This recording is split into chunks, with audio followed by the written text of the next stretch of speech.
The winners of the 8th Annual Adventure Film Challenge have been announced. The challenge asks aspiring and professional filmmakers across the nation to get creative, capture their most epic adventure moments and submit their films for the chance to shine on a global stage. Now let's take a look at the winning film before we chat to Zandile Ndlovu. Take a look.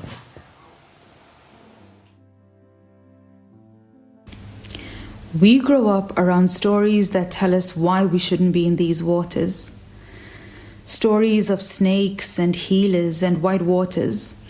All these stories end in people that don't come back.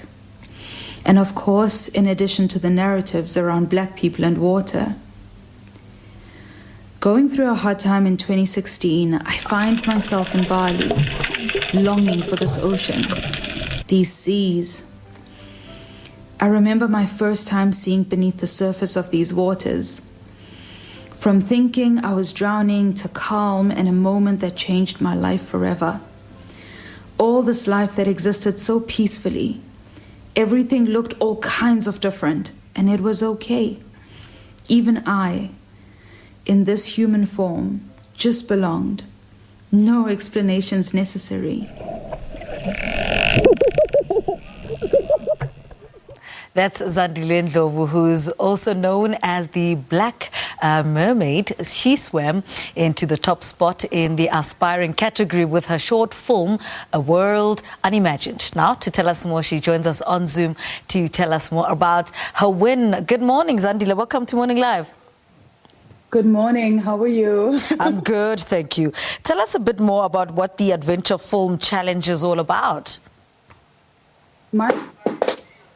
My understanding of the Adventure Film Challenge is about South Africans going out and exploring their beautiful lands and capturing it and hopefully being able to tell a beautiful story that inspires people to get outside and to explore more. Mm-hmm. Now, why did you decide to submit your picture, A World Unimagined, for the challenge?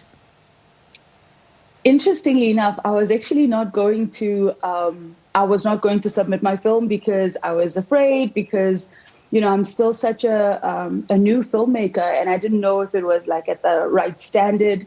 But at the end of the day, I decided, you know what, all of these stories around water need to be told, but also we need desperately an expanding of narratives, not only as Black people, but as a world where people get to recognize that the water looks like all of us and the outdoors looks like all of us. Even this here Zulu girl running around the world, crazy in love with the oceans. And how did this young Zulu girl fall in love with the water?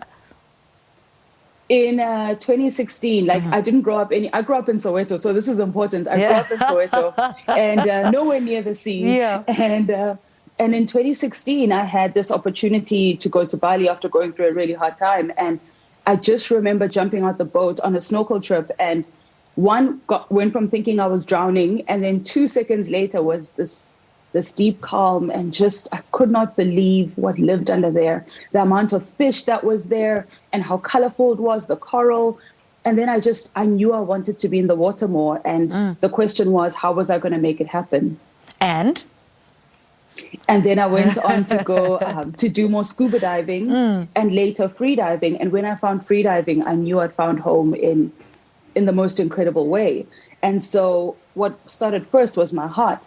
I wanted to advocate for inclusion in the ocean space, to have more representation in the ocean space. And so it started with starting out my foundation and then actively finding work around doing more in the ocean. And I've somehow managed to figure that out while telling stories. I want to talk about this film, A World Unimagined. Give us, brief synopsis of what it is about.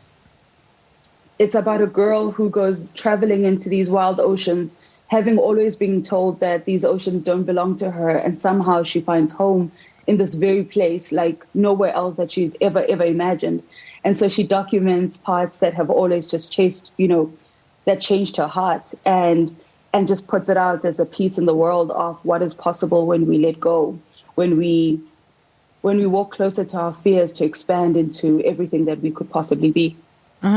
Talk to us about the making of this film. What went into making this film and finally, putting it together and making sure that it's done for the competition? What was incredible is putting together pieces of humans that I have dived with at different times, and I was able to put this beautiful film together. But what is most important, so in the end, you see the big whale scene. That was made possible by a trip an event that happens here in South Africa, but it's incredibly expensive. And Dan Southern Africa actually paid for me to be able to experience at least 3 days out there. And that's when we saw, sharks eating at these bait balls and everything else that happened. And so those are the people that I'd actually absolutely love to thank. And the editing process was tricky because I'm still learning how to edit, and I'm learning how to create these films, and I'm learning about story. So I would definitely say that it was me just finding my way and being led by the heart of what I wanted to tell, and hopefully make that translate. Now, what would you say winning this challenge would do for you personally as a female diver? I would definitely say that it affirmed the idea of the stories that I want to tell, because you always think that your stories are not good enough and maybe they're just stupid. And then you realize that maybe they're not, and maybe you should just keep on telling them. So for me, it was the absolute affirmation to keep on going and to keep on trying to tell these stories as best as I can, because I have an army of these stories that I want to tell. So the support by Cape Union Mart, to bag this category is a realization and a reminder that the world is open and the world is listening and the world wants to see us too. And by making this short film, what did you initially wanted to do, particularly for Black female divers? I wanted to inspire. I want little people to look at it and believe that they can be water people too. I wanted to expand the worlds that we live in, and particularly as Black people. I know that there are fears that are connected to deeper oceans. And I feel like this film is the idea that says, even you, in your beaded skirt, even you, wherever it is that you find yourself, these oceans belong to you too. And I think that's an incredible message, while reminding us that these oceans need protection. And it's going to take all of us to show up and protect them and be guardians for them. Why do you think there isn't enough information out there about the protection of our oceans? I think it's just, we often joke about it, and we say that often in the ocean conservation space, it feels like a WhatsApp group where everybody knows about ocean conservation and everyone is preaching to each other. And the question says, how do we expand the narrative so that it gets to everybody? At the moment, I believe it's telling stories that are more intentional, but also more nuanced to the community that you're wanting to speak to, opening it up to not assume the departure point when we tell the stories about ocean conservation. I think it's expanding the way that stories have been told, who is telling the story, and how the story is told, because I think that's how you meet people's hearts. You meet them where they are. And why do you think filmmaking, and for you personally, works so well in conveying this message across about our oceans and what we need to do to conserve them? I believe story is important. The way that we tell our stories is how people believe that they are a part of and that they can rally in. No one enjoys being preached to. And so when you tell a story that witnesses human emotion, that witnesses the human lived experience and how that could attach to the next heart, I think story is how we change the world, because, like I said, no one enjoys being preached to. Yeah. And what is it about the water that speaks to your soul more than it speaks to the voice? It is expansive. It is the biggest world that I've ever known. The ocean is the one place where I've always battled with boxes in the world. It's either you're boxed as a woman or you're boxed as a Black person, or you're boxed, there's always these boxes, and all of a sudden they live this world and this beautiful ocean that I could not be boxed, just like she is not boxed.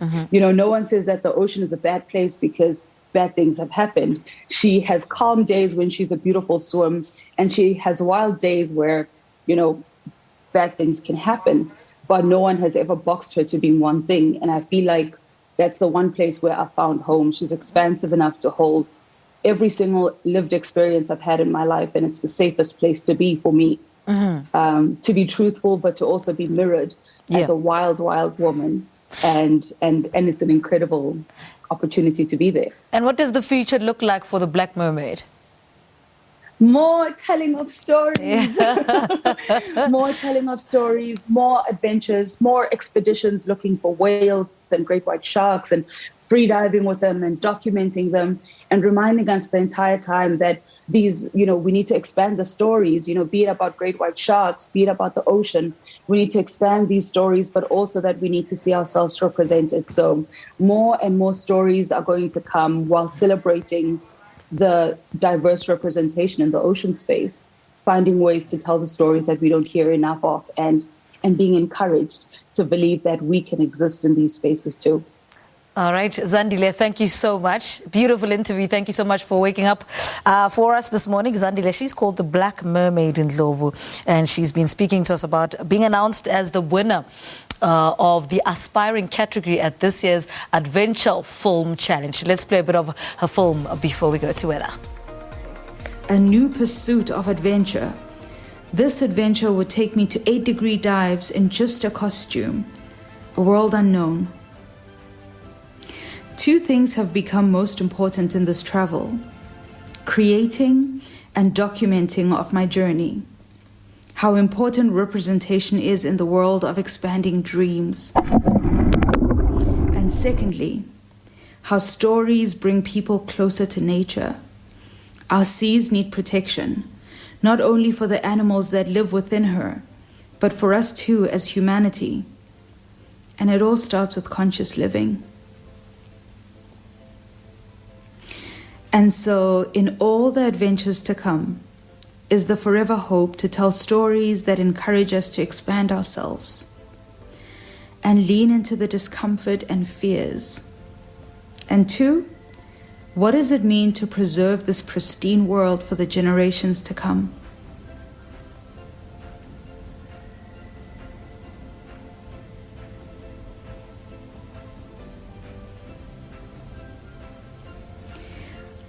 I close with the sardine run, another phenomenon of South Africa, a great underwater migration where we as humans can be in the waters while whole predators hunt.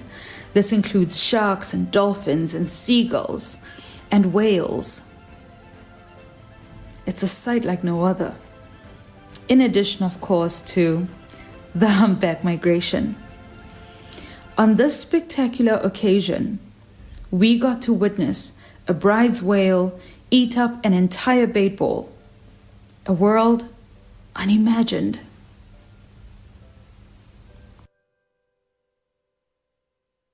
I have no words for the magic that the ocean has brought into my life, the many joys that are beyond comprehension, the things that happen when we lean into the unknown. Ha! Tales of a Zulu girl exploring, also known as the Black Mermaid.